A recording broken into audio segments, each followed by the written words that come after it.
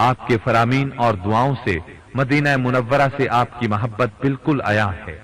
آپ نے بنفس نفیس دعا فرمائی، اللهم حبب إلينا المدينة كحبنا مكة أو أشد۔ اے اللہ، مدینے کی محبت ہمارے دلوں میں مکہ کی محبت سے بھی بڑھا دے۔ نبی کریم صلی اللہ علیہ وسلم سے بڑھ کر مستجاب الدعوات کون ہو سکتا ہے؟ بہت سی احادیث اس بات کا ثبوت ہیں کہ آپ کو مدینہ منورہ سے بے تحاشا محبت تھی۔ بخاری اور مسلم میں نبی کریم صلی اللہ علیہ وسلم کا یہ فرمان ہے، مدینہ میری ہجرت گاہ ہے، اس میں میرا مستقل گھر ہے، اسی سے میں اٹھایا جاؤں گا۔ اس کے باشندے میرے پڑوسی ہیں اور میری امت پر فرض ہے کہ وہ میرے پڑوسیوں کا خیال رکھیں۔ اس حدیث سے محبت کے جذبات صاف ظاہر ہیں۔ اسی طرح بخاری میں سیدنا انس رضی اللہ عنہ سے روایت ہے کہ جب نبی کریم صلی اللہ علیہ وسلم سفر سے واپس تشریف لاتے اور مدینہ منورہ کے در و دیوار پر نظر پڑتی تو آپ مدینہ منورہ کی محبت کی وجہ سے اپنی اونٹنی کو تیز چلاتے اور اگر کسی دوسرے چوپائے پر سوار ہوتے تو اسے ایڑ لگاتے۔ مدینہ منورہ کا حرم ہونا اس کی بہت بڑی فضیلت ہے۔ یہ فضیلت بھی بہت سی صحیح احادیث سے ثابت ہے۔ سیدنا زید بن عاصم رضی اللہ عنہ کی حدیث میں وضاحت موجود ہے کہ نبی کریم صلی اللہ علیہ وسلم نے فرمایا، سیدنا ابراہیم علیہ السلام نے مکے کو حرم قرار دیا تھا اور مکے والوں کے لیے دعا کی تھی، اور میں نے مدینہ منورہ کو حرم قرار دیا ہے اور اس کے غلے اور رزق کے لیے مکے سے دگنی برکت کی دعا کی ہے۔ یہ حدیث ان علماء کی دلیل ہے جو مدینہ منورہ کو حرم تسلیم کرتے ہیں، اور جمہور اہل علم اسی کے قائل ہیں۔ اس حدیث کو 10 سے زیادہ صحابہ کرام نے نبی صلی اللہ علیہ وسلم سے نقل کیا ہے۔ بخاری اور مسلم میں سیدنا علی بن ابی طالب رضی اللہ عنہ سے روایت ہے، نبی کریم صلی اللہ علیہ وسلم نے فرمایا، المدينة حرم ما بين عير إلى ثور فمن أحدث فيها حدثا أو آوى محدثا فعليه لعنة الله والملائكة والناس أجمعين لا يقبل الله منه يوم القيامة صرفا ولا عدلا۔ مدینہ ایر پہاڑ سے سور پہاڑ تک حرم ہے۔ جو شخص اس میں فساد کرے یا کسی فسادی کو ٹھکانہ دے، اس پر اللہ تعالی، فرشتوں اور سب لوگوں کی طرف سے لعنت ہے۔ قیامت کے دن اللہ تعالی اس کا کوئی فرض اور نفل قبول نہیں کرے گا۔ ایر اور سور کے بارے میں تفصیلات آگے آ رہی ہیں۔ بخاری اور مسلم میں ہے، سیدنا ابو ہریرہ رضی اللہ عنہ نے فرمایا، اگر میں مدینہ منورہ میں ہرنیوں کو چرتے دیکھوں تو انہیں نہیں بھگاؤں گا، اس لیے کہ نبی کریم صلی اللہ علیہ وسلم نے فرمایا ہے، مدینہ منورہ کے 2 پتھریلے میدانوں کا درمیانی علاقہ حرم ہے۔ اس سے صاف معلوم ہوتا ہے کہ مدینہ منورہ کے جانور اور درخت قابل احترام ہیں۔ مدینہ منورہ کے حرم ہونے کی بنیاد پر یہاں کے کسی شکار کو خوف زدہ نہ کیا جائے، یہاں کے درخت نہ کاٹے جائیں اور یہاں کی گری پڑی چیز نہ اٹھائی جائے، جیسا کہ مکہ مکرمہ کے حرم کا حکم ہے، کیونکہ سیدنا علی بن ابی طالب رضی اللہ عنہ سے روایت ہے کہ رسول اللہ صلی اللہ علیہ وسلم نے فرمایا، مدینہ منورہ کے حرم میں گھاس نہ کاٹی جائے، شکار کو ڈرایا نہ جائے اور گری پڑی چیز نہ اٹھائی جائے، سوائے اس کے کہ اعلان کرنے والا اس کو اٹھائے، اور کسی کے لیے جائز نہیں کہ اس میں لڑائی کے لیے اسلحہ اٹھائے یا کسی درخت کو کاٹے، البتہ اپنے اونٹ کو پتے وغیرہ کھلا سکتا ہے۔ یہ ابو داود کی حدیث ہے۔ ابو داود ہی کی ایک دوسری حدیث میں ہے، سیدنا جابر بن عبداللہ رضی اللہ عنہ بیان کرتے ہیں کہ رسول اللہ صلی اللہ علیہ وسلم نے فرمایا، اللہ کے رسول صلی اللہ علیہ وسلم کے قرار دیے حرم سے درختوں کے پتے نہ جھاڑے جائیں، ان کو کاٹا نہ جائے، البتہ درخت کو آہستہ سے ہلایا جا سکتا ہے، پھر جو پتے اپنے آپ گر پڑیں وہ جانوروں کو کھلا دیے جائیں۔ ان تمام احادیث سے واضح ہے کہ مدینہ منورہ حرم ہے۔ اس کا شکار، اس کے درخت اور گھاس سب کچھ قابل احترام ہے۔ شیخ ابن عثیمین رحمت اللہ علیہ فرماتے ہیں، صحیح قول یہی ہے کہ حرم مدینہ میں شکار کرنا جائز نہیں، تاہم اگر کوئی شکار کر لے تو اسے کوئی تاوان نہیں دینا پڑے گا۔ ہاں، حاکم اگر سزا دینا چاہے یا اس کا سامان ضبط کرنا چاہے تو ایسا کر سکتا ہے۔ یہ تو بیان تھا مدینہ منورہ کے حرم قرار دیے جانے کا۔ اب ہم آپ کو جبل ایر کے بارے میں بتاتے ہیں، جس کا ذکر ابھی کچھ ہی دیر پہلے آ چکا ہے۔ یہ پہاڑ مدینہ منورہ کے جنوب میں حرم مدینہ کی جنوبی سمت واقع ہے۔ نبی کریم صلی اللہ علیہ وسلم ہجرت کے سفر میں اس کی مشرقی جانب سے گزرے تھے۔ صحیح بخاری کی ایک حدیث میں ہے کہ نبی کریم صلی اللہ علیہ وسلم نے ایر اور سور کے درمیانی علاقے کو حرم قرار دیا ہے۔ وادی رانونا اس کے مشرقی دامن میں ہے۔ قاضی ایاز رحمہ اللہ کہتے ہیں، یہ بات معروف ہے کہ ایر مدینہ منورہ میں واقع ہے، اس کے انکار کی کوئی گنجائش نہیں، اور شعراء عرب کے کلام میں بھی اس پہاڑ کا ذکر ملتا ہے۔ اس کے ساتھ ہی جبل سور کے بارے میں بھی سن لیں۔ یہ بات طے شدہ ہے کہ ہجرت کے سفر میں رسول اللہ صلی اللہ علیہ وسلم اور آپ کے پیارے ساتھی سیدنا ابو بکر صدیق رضی اللہ عنہ جس غار میں چھپے تھے وہ غار جبل سور میں ہے، اور وہ جبل سور مکے میں واقع ہے۔ ایک اور سور نامی پہاڑ مدینہ منورہ میں بھی ہے، زمانہ جاہلیت میں اس نام سے مشہور تھا، دور اسلام میں بھی اسی نام سے مشہور ہے۔ بیل سے مشابہ سیدھا سرخ رنگ کا یہ چھوٹا سا پہاڑ جبل احد کی پچھلی طرف واقع ہے۔ جب سور کی اضافت اور نسبت جبل کی طرف ہو، یعنی جبل سور کہا جائے، تو اس وقت مدینہ منورہ والا پہاڑ مراد ہوتا ہے، اور جو مکے والا سور ہے وہ اضافت کے بغیر بولا جاتا ہے۔ اس طرح دونوں کے درمیان، یعنی مکے والے اور مدینے والے سور کے درمیان فرق واضح ہو جاتا ہے اور کوئی اشکال باقی نہیں رہتا۔ حاجی کیمپ اور ہوائی اڈے سے گزر کر جدہ جانے والی سڑک اسی جبل سور کے شمال سے گزرتی ہے۔ اس سڑک کو جبل سور کی پچھلی جانب سے گزارنے کا مقصد یہی ہے کہ غیر مسلم مدینہ منورہ کے حرم کی حدود کے باہر سے گزر جائیں۔ اب ہم آپ کو ہجرت نبوی سے پہلے کا کچھ ذکر سناتے ہیں۔ جب اللہ تعالیٰ نے اپنے سچے دین کو غالب کرنے کا ارادہ فرما لیا اور یہ ارادہ کر لیا کہ اپنے آخری نبی صلی اللہ علیہ وسلم کو عزت نصیب فرمائے اور اپنے وعدے پورے فرمائے، تو رسول اللہ صلی اللہ علیہ وسلم اپنے سابقہ معمول کے مطابق قبائل کو دعوت دیتے ہوئے 1 سال حج کے دنوں میں منا تشریف لائے۔ جب آپ جمرہ عقبہ کے پاس پہنچے تو آپ کو قبیلہ خزرج کے کچھ لوگ نظر آئے۔ اللہ تعالیٰ کو ان کی ہدایت منظور تھی۔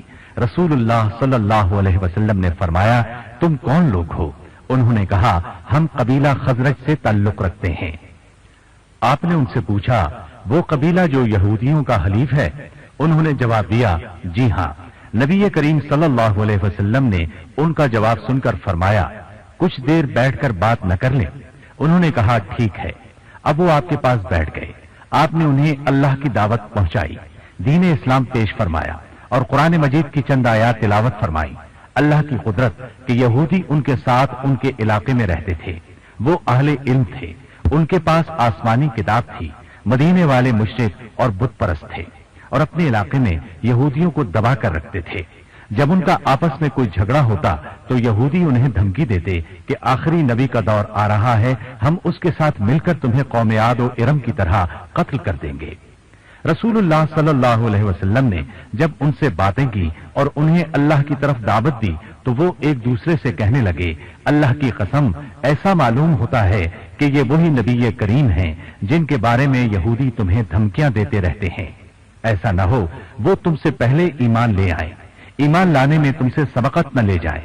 اس لیے انہوں نے فوراً آپ کی دعوت قبول کر لی، آپ کی تصدیق کی اور دین اسلام کو ان الفاظ کے ساتھ قبول کیا، ہماری قوم آپس کی دشمنی اور لڑائی بھڑائی میں تمام قوموں سے بڑھ چکی ہے، ممکن ہے آپ کی پیروی کی برکت سے اللہ تعالی ہم میں اتفاق پیدا فرما دے، ہم ان کے پاس جا کر آپ کی دعوت پیش کریں گے اور جو دین ہم نے قبول کیا ہے اس کی طرف انہیں بھی دعوت دیں گے۔ اگر انہوں نے دین قبول کر لیا تو انشاءاللہ آپ کو عظیم غلبہ حاصل ہوگا۔ نبی کریم صلی اللہ علیہ وسلم پر ایمان لانے اور آپ کی تصدیق کرنے کے بعد یہ لوگ آپ سے رخصت ہوئے اور اپنے شہر پہنچے۔ ان حضرات کے نام یہ ہیں: اسعد بن زرارہ، اوف ابن افرا ان کی والدہ کا نام تھا، والد کا نام حارث بن رفاع تھا، رافع بن مالک زرقی، قطبہ بن عامر سلمی، عقبہ بن عامر۔ ان کی بجائے معاذ بن افرا کا نام بھی روایات میں آتا ہے، اور جابر بن عبداللہ رضی اللہ عنہم اجمعین۔ یہ سب بنو خزرج سے تھے۔ جب یہ حضرات مدینہ منورہ پہنچے تو انہوں نے اپنی قوم کے سامنے رسول اللہ صلی اللہ علیہ وسلم اور آپ کی تعلیمات کا تذکرہ فرمایا۔ اس کا نتیجہ یہ نکلا کہ اگلے سال حج کے موسم میں انصار کے 12 آدمی جمرہ عقبہ کے پاس آپ سے ملے اور آپ سے بیعت کی۔ یہ پہلی بیعت عقبہ تھی۔ اس وقت ان پر جنگ فرض نہیں ہوئی تھی۔ ابو ادریس عائز اللہ بن عبداللہ بیان کرتے ہیں کہ سیدنا عبادہ بن صامت رضی اللہ عنہ بیعت عقبہ والوں میں شامل تھے۔ یہ بدر میں بھی شریک ہوئے تھے۔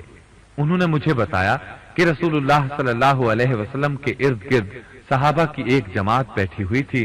اس وقت آپ نے ان سے فرمایا: مجھ سے بیعت کرو، یعنی عہد کرو کہ تم اللہ تعالیٰ کے ساتھ کسی کو شریک نہیں کرو گے، چوری نہیں کرو گے، زنا نہیں کرو گے، اپنے بچوں کو قتل نہیں کرو گے، اپنی طرف سے گھڑ کر کسی پر الزام نہیں لگاؤ گے، اور کسی اچھے کام میں میری نافرمانی نہیں کرو گے۔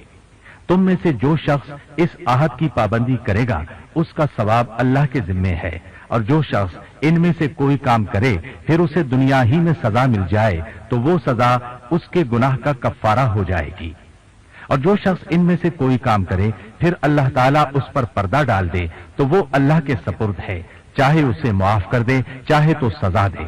چنانچہ سب نے ان الفاظ کے ساتھ نبی کریم صلی اللہ علیہ وسلم سے بیعت کی۔ اس بیعت کے بعد نبی کریم صلی اللہ علیہ وسلم نے سیدنا مصعب بن عمیر رضی اللہ عنہ کو ان حضرات کے ساتھ مدینہ منورہ بھیجا اور انہیں حکم دیا کہ ان حضرات کو قرآن پڑھائیں، اسلام کی تعلیمات سکھائیں اور انہیں دینی سوجھ بوجھ سے روشناس کرائیں۔ اسی بنا پر سیدنا مصعب بن عمیر رضی اللہ عنہ کو مدینہ منورہ میں قاری صاحب کہا جاتا تھا۔ یہ اسلام کے پہلے مبلغ تھے۔ مدینہ منورہ میں یہ سیدنا اسعد بن زرارہ رضی اللہ عنہ کے ہاں ٹھہرے۔ ان کا تعلیمی انداز بہت بہترین تھا، کوشش میں انتہا کا خلوص تھا۔ چنانچہ ان کی کوششوں کے نتیجے میں سیدنا سعد بن معاذ رضی اللہ عنہ مسلمان ہو گئے۔ یہ اسعد بن زرارہ رضی اللہ عنہ کے خالہ زاد بھائی تھے، اپنی قوم کے بڑے سردار تھے۔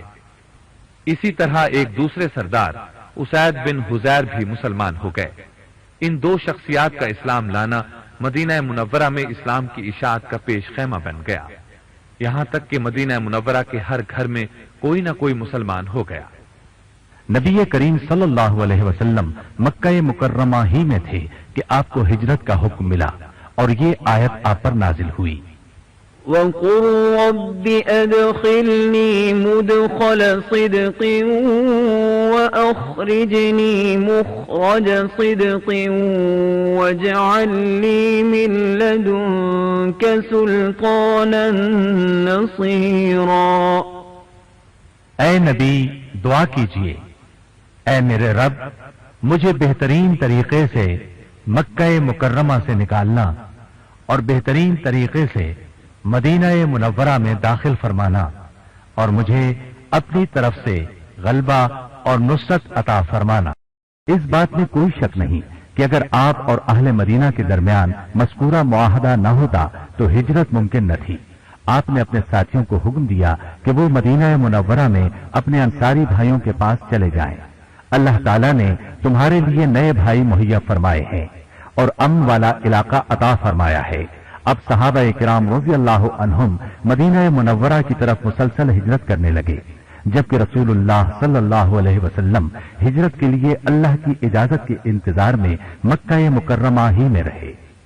جب قریش نے محسوس کیا مسلمان آہستہ آہستہ جا رہے ہیں تو انہیں یقین ہو گیا کہ نبی کریم صلی اللہ علیہ وسلم کے ساتھیوں کو کوئی محفوظ جگہ مل گئی ہے۔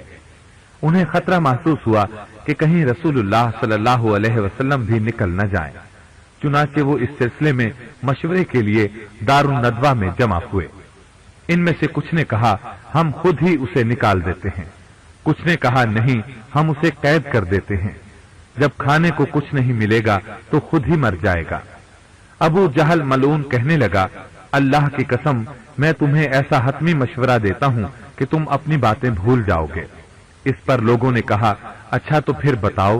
وہ کہنے لگا ہم ہر قبیلے سے ایک ایک نامور طاقتور اور بھرپور نوجوان لیں، اسے تیز ترین تلوار مہیا کریں، پھر وہ سب مل کر یکبارگی آپ پر حملہ کر دیں۔ اگر آپ اس طرح قتل ہو جائیں تو آپ کے قتل کی ذمہ داری تمام قبائل پر پڑے گی، اور میں نہیں سمجھتا کہ قبیلہ بنو ہاشم سب قبیلوں سے لڑائی مول لے سکے گا۔ لازماً وہ خون بہا پر راضی ہو جائیں گے، اس طرح ہم اس آفت سے نجات پالیں گے۔ چنانچہ اس رائے پر اتفاق ہو گیا۔ ادھر سیدنا جبریل علیہ السلام فوراً نبی کریم صلی اللہ علیہ وسلم کی خدمت میں حاضر ہوئے اور آپ کو ان کے منصوبے سے مطلع کیا اور کہا آپ رات اپنے گھر میں نہ سوئیں۔ اسی وقت اللہ تعالیٰ نے آپ کو ہجرت کا حکم دیا۔ اس رات آپ اپنے گھر نہ سوئے بلکہ آپ نے سیدنا علی بن ابی طالب رضی اللہ عنہ کو بلایا اور حکم دیا کہ میری سبز چادر اوڑھ کر میرے بستر پر لیٹ جاؤ۔ انہوں نے ایسا ہی کیا۔ آپ باہر نکل گئے، وہ لوگ دروازے پر کھڑے تھے۔ آپ نے مٹی کی ایک مٹھی اٹھائی اور ان کے سروں پر بکھیرتے ہوئے گزر گئے۔ وہ ایسے اندھے ہوئے کہ آپ کو دیکھ ہی نہ سکے۔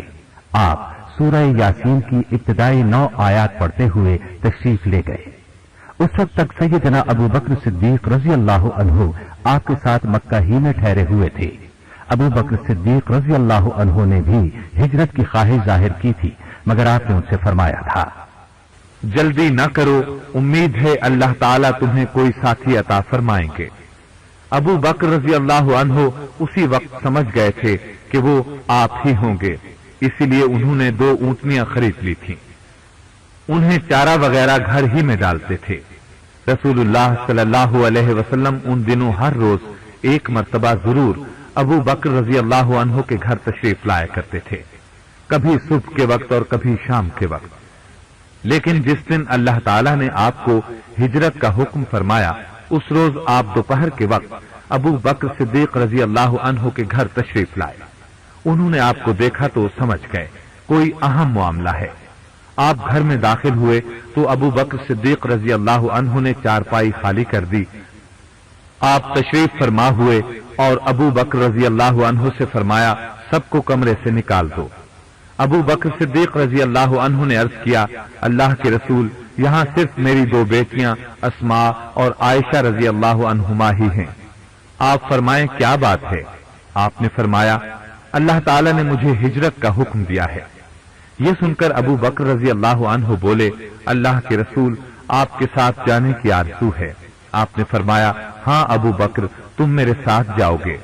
سیدہ عائشہ صدیقہ رضی اللہ عنہا فرماتی ہیں مجھے اس سے پہلے معلوم نہیں تھا کہ کوئی شخص خوشی سے بھی رو سکتا ہے، یہاں تک کہ میں نے اپنے والد کو خوشی سے روتے دیکھا۔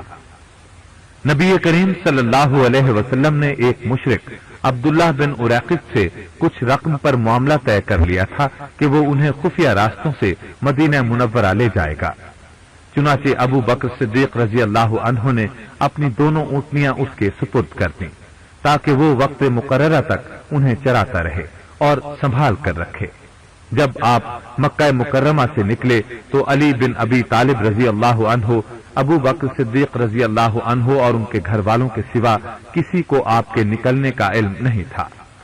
مشرکین کو رسول اللہ صلی اللہ علیہ وسلم اور ابو بکر صدیق رضی اللہ عنہ کے نکل جانے کا پتہ چلا تو وہ ان کی تلاش میں ادھر ادھر دوڑ پڑے، یہاں تک کہ یہ اعلان کر دیا گیا کہ جو ان دونوں کو گرفتار کر کے لائے گا اسے 100 اونٹ انعام دیے جائیں گے۔ وہ لوگ آپ کا سراغ لگانے کی کوشش کرتے رہے لیکن انہیں کچھ پتہ نہ چلا۔ اسی دوران وہ اس پہاڑ پر بھی چڑھے جہاں آپ دونوں تشریف فرما تھے،